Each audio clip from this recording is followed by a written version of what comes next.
کہ جو اسرائیل کی جو ایکسپینشنسٹ ملٹری پالیسیز ہیں پورے کے پورے مڈل ایسٹ کے اندر، یہ اس کے تناظر میں آپ کو دیکھنا پڑے گا. اب دیکھیں کہ 7 اکتوبر 2023 کے بعد تقریباً 7 ملکوں کے اوپر اسرائیل جو ہے وہ حملے کر چکا ہے.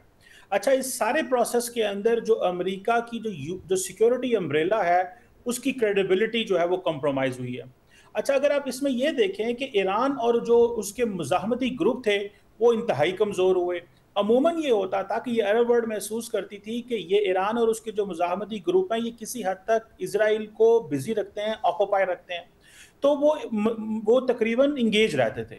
اور دوسرا، اگر آپ ان دا کور آف دا کور دیکھیں تو عرب ریاستیں اس چیز کو محسوس کرتی ہیں کہ امریکہ کی سیکیورٹی گارنٹی کے اوپر آپ لارجلی ریلائی نہیں کر سکتے. عرب ریاستیں بہت ساری جو سیکیورٹی پارٹنرشپ امریکہ کے ساتھ کرتے ہیں وہ انٹرنل پولیٹیکل ہارمونی کے لیے کرتے ہیں. اب یہ جو سچویشن ڈیولپ ہوئی ہے جس میں اسحاق ڈار صاحب بات کر رہے ہیں، دیکھیں یہ جو کولیکٹیو ڈیفنس ہوتا ہے یہ کس کے اگینسٹ ہے؟ فار ایگزامپل آپ اسلامک نیٹو کی بات کر رہے ہیں، اس کا مطلب ہے کولیکٹیو ڈیفنس. کس کے خلاف ہے کولیکٹیو ڈیفنس اور کیا آئیڈیالوجی ہے؟ فار ایگزامپل آپ نیٹو کی کیا آئیڈیالوجی تھی اور وہ کس کے خلاف تھا؟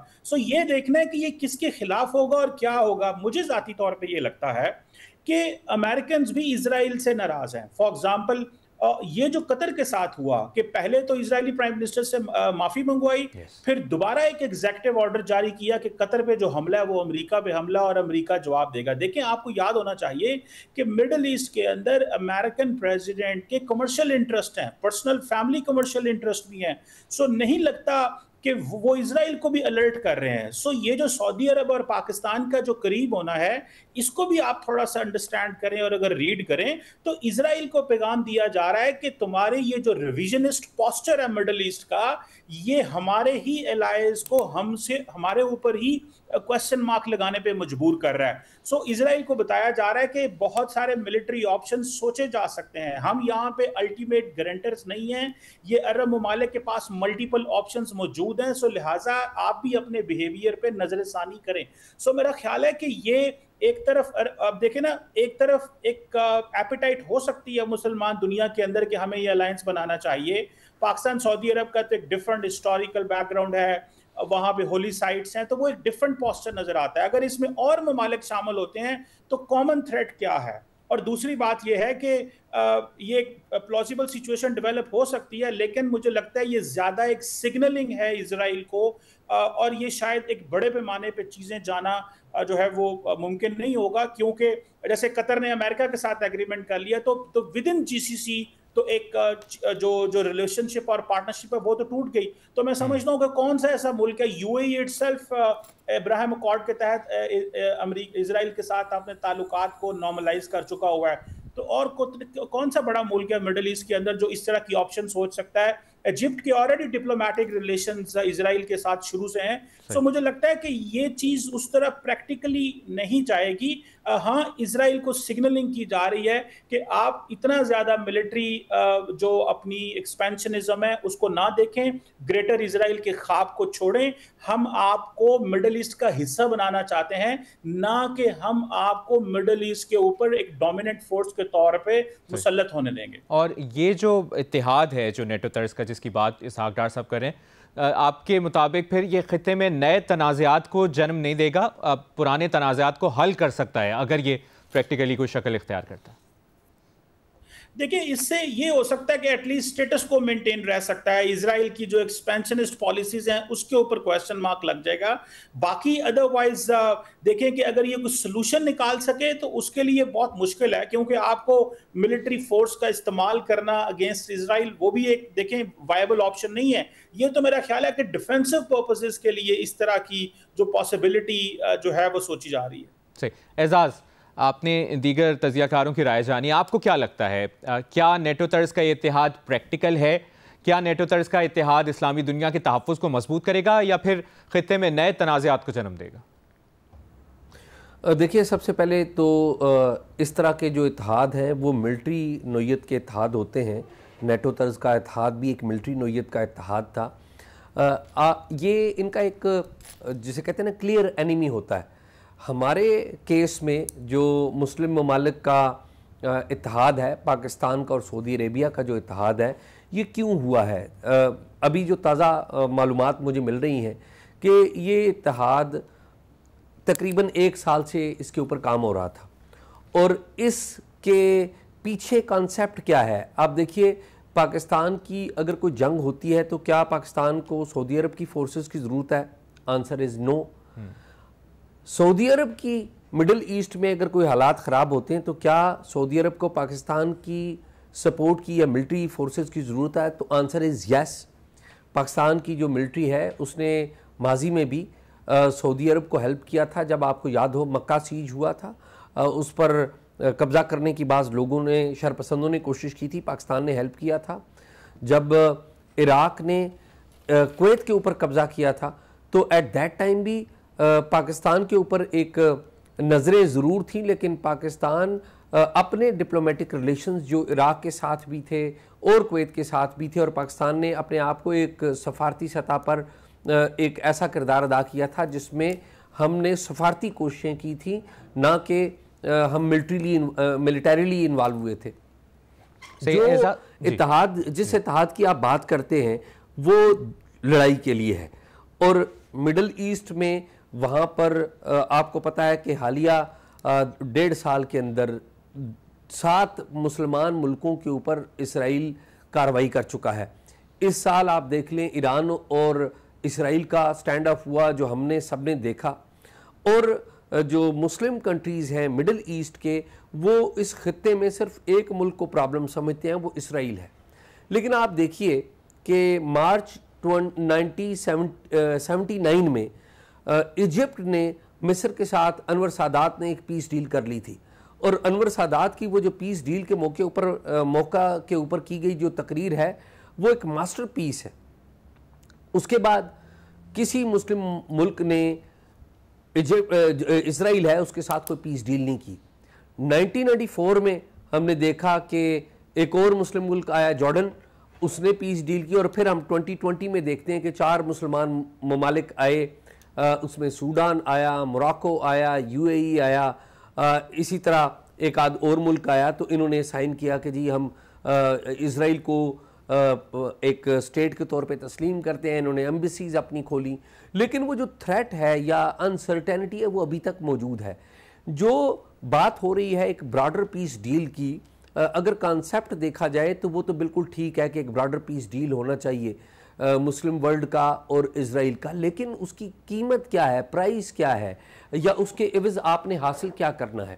اس کے عوض جو سب سے اہم چیز ہے وہ فلسطین کا مسئلہ جو ہے اسے حل کرنے کی ضرورت ہے، اور یہ وہ بات نہیں ہے جو صرف مسلم ممالک کے اندر لوگ کہہ رہے ہیں۔ آپ دیکھیں امریکہ کے سابق نیشنل سیکیورٹی ایڈوائزر جو 4 امریکی صدور کے ساتھ کام کر چکے ہیں، بروس ریڈل، انہوں نے ایک کتاب لکھی تھی، سال غالباً 2006-07 میں وہ پبلش ہوئی تھی، دی سرچ فار القاعدہ۔ اس کتاب کے اینڈ پہ ریکمنڈیشنز ہیں، اور by the way Bruce riddle جو ہیں خود جیو ہیں۔ انہوں نے کہا کہ آپ نے اگر دنیا میں مسائل حل کرنے ہیں، مسلم دنیا کے ساتھ مسائل حل کرنے ہیں اور دنیا میں کانفلکٹس کو ختم کرنا ہے، تو آپ کو 2 کانفلکٹ ختم کرنا ہوں گے۔ ایک انہوں نے ساؤتھ ایشیا کی بات کی، کشمیر کا، پاکستان انڈیا جو سٹینڈ آف ہوتا ہے جس کی، پھر دوسری انہوں نے جو سٹینڈ آف کی بات کی، وہ بات کی انہوں نے فلسطین کے مسئلے کی بات کی کہ اس مسئلے کو حل کریں۔ میرا یہ خیال ہے کہ اگر جو نیتن یاہو یا اسرائیل کی گورنمنٹ پیس اکرڈ بناتی ہے اور امریکہ اس کا گارنٹر بنتا ہے، جس میں فلسطین کی جو الگ حیثیت ہے وہ مانی جاتی ہے، اور جو 8 ممالک نے جو اپنی ریکمنڈیشنز دی ہیں ان کو اکاموڈیٹ کیا جاتا ہے، تو پھر بات آگے بڑھ سکتی ہے اس سارے عمل کے اندر۔ پھر تو مسلم دنیا کی اور اسرائیل کی جو لڑائی ہے اس طرح سے باقی نہیں رہتی، کیونکہ ہمارا اسرائیل سے کیا جھگڑا ہے؟ ہمارا اسرائیل سے صرف ایک جھگڑا ہے یا ایک تنازع ہے، وہ ہے فلسطین۔ اور اگر فلسطین کے پریزیڈنٹ اور فلسطین کی گورنمنٹ نے، محمود عباس نے، آپ دیکھ لیں کیا سٹیٹمنٹ دی ہوئی ہے، وہ تو کہتے ہیں کہ یہ معاملہ ہم حل کرنے کے لیے تیار ہیں، وہ تو پروپوزل بھی تسلیم کیے بیٹھے ہیں۔ ایشو یہ ہے کہ اگر یہ تھریٹ ہی ختم ہو جائے تو پھر تو نیٹو طرز کا اتحاد جو ہے اس کی اہمیت نہیں رہتی۔ اصل پھر تو یہ اکنامک جو الائنس ہے وہ بن جائے گا۔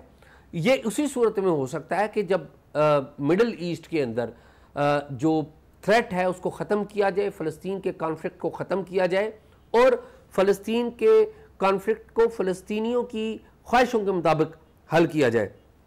اور ظاہر ہے اسرائیل اس میں ایک فریق ہے, اور اگر یہ ہو جاتا ہے تو پھر تو پوری مسلم ورلڈ کا اسرائیل کے ساتھ اس خطے میں کوئی تنازع نہیں رہتا. لیکن کیا یہ تنازع ختم ہو جائے گا؟ یہ بہت بڑا اہم سوال ہے. یہ جو آپ کا سوال ہے کہ نیٹو طرز کا معاہدہ, تو آپ دیکھیں انڈیویجول لیول پہ کنٹریز جو ہیں وہ ڈیل ہو رہی ہیں, کلیکٹیو لیول پہ نہیں ہو رہی. یہ ابھی جو 8 ملکوں نے آگے بڑھ کر بات کی ہے, یہ بڑی ایک پازیٹیو سائن ہے کہ 8 ملک کم از کم کسی ایک بات کے اوپر متفق تو ہیں. کم از کم 8 ملکوں نے ایک جوائنٹ پروپوزلز تو تیار کی ہیں, اور ان پروپوزلز کے اوپر اگر فلسطین بھی بالکل ریڈی ہے تو میرا نہیں خیال کہ یہ کوئی جسے کہتے ہیں نا light at the end of the tunnel, وہ نہیں ہے, بالکل ہے. لیکن اگین وہ جو پروپوزلز ہیں وہ امریکہ کے جو پریزیڈنٹ ہے ڈونلڈ ٹرمپ, ان کا جو 20 پوائنٹ فارمولہ اس میں شامل نہیں ہے. صحیح. اور یہاں پر یہ بھی سوال پیدا ہوتا ہے کہ نیٹو طرز کا یہ اتحاد جب بنے گا, ایران اور ترکی کا کیا کردار ہوگا, اور مغربی طاقتیں اس کو کہیں اپنے لیے خطرہ تو نہیں سمجھیں گی؟ ایک بریک لیتے ہیں, بریک کے بعد یہی سوال پینل کے سامنے رکھیں.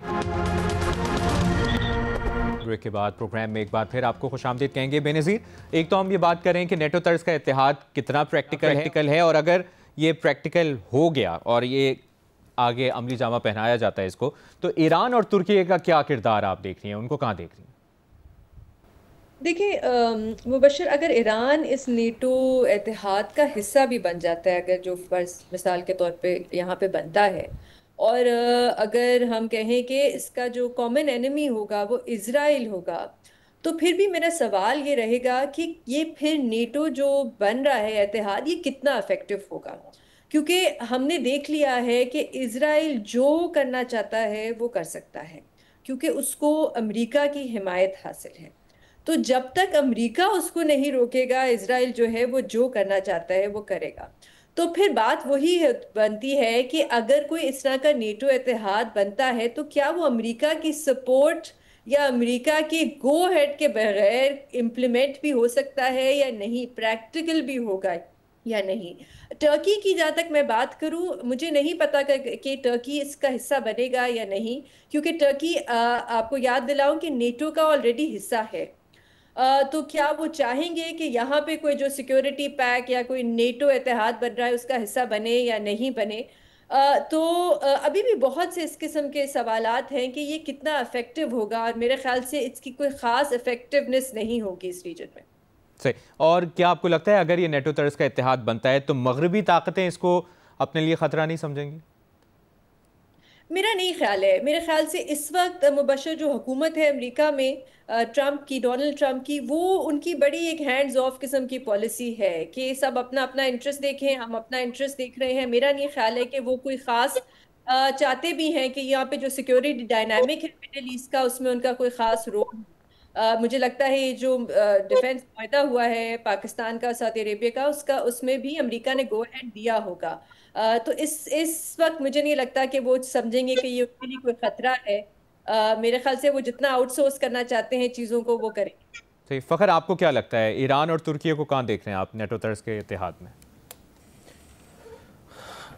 بالکل, دیکھیں اس میں تو کوئی شک نہیں کہ پاکستان کے بعد اگر کوئی اس طرح کا یہ بنتا ہے, کوئی اتحاد بنتا ہے, تو ترکی اور ایران دو بڑی جو ہے وہ عسکری قوتیں ہیں, اور ان کا شامل ہونا یہ اس اتحاد کو مزید مضبوط کر سکتا ہے. لیکن اس کے ساتھ ساتھ جو اس کے چیلنجز ہیں وہ, جیسے میں نے ابھی پہلے بھی کہا کہ اس طرح کا کوئی اتحاد بنتا ہے تو جو سب سے بڑا چیلنج ہوگا وہ ویسٹرن کنٹریز کی طرف سے, کیا وہ اس کو تسلیم کرتے ہیں یا نہیں کرتے.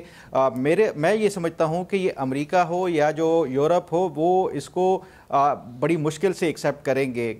جو بے نظیر ابھی کہہ رہی ہیں صدر ٹرمپ کے حوالے سے کہ وہ یہ چاہتے ہیں کہ ہر کوئی اپنا اپنا دفاع دیکھیں یہ جو ٹرمپ کا ہے یہ شاید ٹینیور ایک ہے, لیکن جو پرماننٹ ان کی طرف سے جو پالیسی ہے امریکہ کی, اس کے جو انٹرسٹ ہیں اس خطے کے اندر, وہ اس کو کسی طور کے اوپر بھی یہ نیو نیٹو یا جو مسلم ممالک کا اتحاد ہے وہ سوٹ نہیں کرتا. ان تمام ممالک میں امریکہ کی بیسز ہیں اور اس خطے کے اندر امریکہ کے مفادات ہیں, اور امریکہ کبھی نہیں چاہے گا کہ ایک جوائنٹ پلیٹ فارم سے کوئی اس طرح کا اتحاد ہو جو کہ اس کی یہاں پہ جو پریزنس ہے اس کو کوئی چیلنج کر سکے.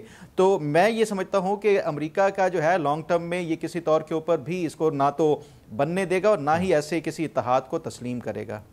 ٹھیک ہے اعزاز، آپ کو کیا لگتا ہے؟ پہلی بات تو یہ ہے کہ ہم جو باتیں کر رہے ہیں اس میں ہماری خواہشیں زیادہ ہیں کہ مسلم ممالک کا کوئی ایک نیٹو طرز کا اتحاد بن جائے. ریالٹی سے یہ چیزیں دور ہیں.